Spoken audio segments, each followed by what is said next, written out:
Meskipun video klip ini nggak HD, kekhasan wanita dan pria Indonesia terlihat dari busana kain tradisional dan kebaya yang mereka kenakan. Menjadi salah satu budaya benda Indonesia, eksistensi kain dan kebaya yang sempat surut di kalangan remaja, baru-baru ini kembali mendapat perhatian melalui sebuah tren viral, yaitu tagar berkain bersama. Tren ini adalah sebuah gerakan pelestarian kain tradisional Indonesia yang dipelopori oleh Suarga Gembira dan Remaja Nusantara, lembaga pegiat seni budaya Indonesia. Tagar ini telah digunakan sebanyak 272,5 juta kali di TikTok dan 26,3 ribu kali di Instagram oleh remaja di seluruh Indonesia, sambil memamerkan kreasi kain tradisional mereka yang keren-keren kayak gini nih. Gerakan ini mau mengajak para remaja Indonesia untuk bangga dan menggunakan kembali kain tradisional. Nggak hanya itu, melalui kampanye media sosial yang menarik dan kekinian, tren ini semakin hidup di kalangan remaja Indonesia. Misalnya seperti segmen Ado Gaya ini yang sudah diikuti oleh puluhan pengguna media sosial, atau giveaway tiket festival dan menaikkan tagar berkain di festival, challenge untuk menggunakan kain di festival musik yang lagi marak-maraknya. Tak lupa juga berbagai konten menarik seputar kain tradisional juga bisa kamu temukan di berbagai platform media. Tak jarang di dalamnya terdapat artis-artis papan atas untuk diajak berbincang atau sekedar di-stylist menggunakan kain tradisional Indonesia. Namun meskipun tren ini telah menjamur di seluruh Indonesia, FISIP UI yang terkenal dengan budaya berbusananya yang unik dan bebas mengadopsi secara serius tren ini dan menormalisasi penggunaan kain untuk berbagai macam keperluan. Mulai dari acara formal, pesta-pesta, hingga untuk berkegiatan sehari-hari. Lo tau lah kalau misalnya cewek pakai kebaya, pakai kain, itu diasosiasi ini sama Indonesian women yang lemah lembut, yang kalau duduk harus nyamping, terus juga gak boleh ketawa kencang-kencang, apa pokoknya ya dengan standarisasi perempuan Indonesia pada umumnya. Tapi menurut gue dengan gue mencoba berani untuk pakai kebaya on a daily basis ke kampus atau kayak sesimpel jalan sama temen, menurut gue itu udah bisa jadi salah satu upaya gue untuk ngedebunking narasi tadi gitu loh, bahwa gue tetap bisa kok jingkrak-jingkrak lari-lari, atau gue kayak sesuka gue ketawa segala macem tanpa perlu merasa takut dengan kompas moral yang diciptakan oleh society tadi. Namun sebenarnya teman-teman FISIP UI pada tahu nggak ya kalau kain tradisional yang dari tadi kita bahas memiliki istilah Wastra Indonesia? Enggak. Nggak tahu. Nggak tahu. Tahu. Jujur belum tahu sih. Aku tahu Wastra.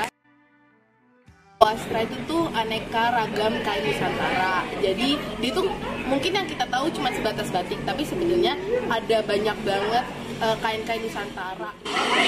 Apa aja ya kain-kain Nusantara lain yang dimaksud oleh Vilana tadi? Ada 3, ya ini adalah batik, yaitu batik itu proses pembuatan kain dengan cara perintangan warna. Terus kemudian kain dengan teknik ikat celup.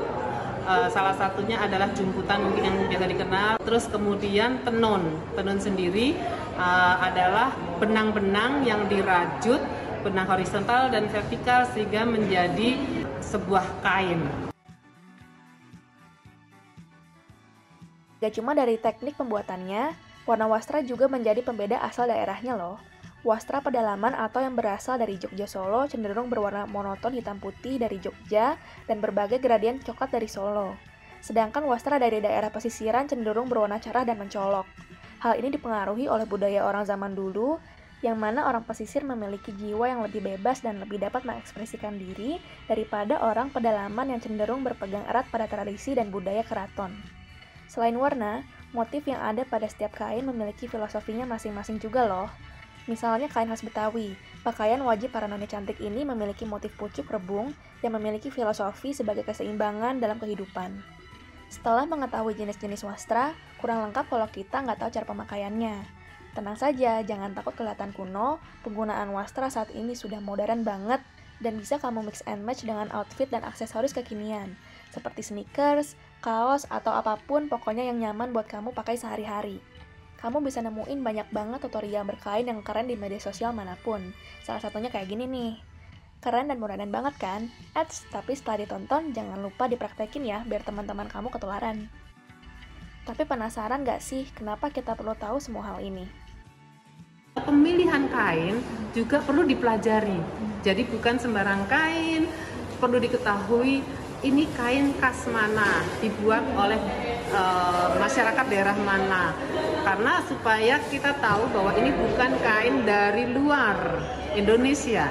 Itu pakai luar pun nggak apa-apa, tapi kita bisa mempelajari dan menceritakan kalau memakai kain itu kain dari mana, cirinya apa, filosofinya apa. Meskipun begitu, ada nggak ya tantangan yang dihadapi dalam gerakan pelestarian wastra ini? Tantangannya adalah bagaimana membuat anak-anak muda itu suka. Beberapa kali masih kayak suka liatin orang-orang luar, mungkin kayak agak liatannya tapi kayak lucu. Gimana cara kain ini tuh tetap terlihat rapi, jadi harus bangun pagi-pagi untuk menyetrika, lalu misalnya harus menyucinya sendiri karena dia nggak bisa di laundry kan. Mungkin lebih ke orang-orang yang ada di industri itu, terutama para pengrajin kainnya itu tuh semakin striving. Jadi bukan cuma semata-mata orang yang mempopulerkan aja yang dapat uangnya, tapi kayak orang yang emang berada di dalam pembuat kainnya itu tuh emang sejahtera juga gitu. Aku berharap ya ntar orang-orang juga udah mulai banyak yang pakai kain, jadi kayak gak melupain ciri khas kita gitu sih. Berkain udah, paham tentang wastra juga udah, jadi makin bangga sama wastra dan budaya Indonesia. Kamu juga jangan lupa ikutan ya. Arkitra Nura, Brigita Belva melaporkan dari Depok.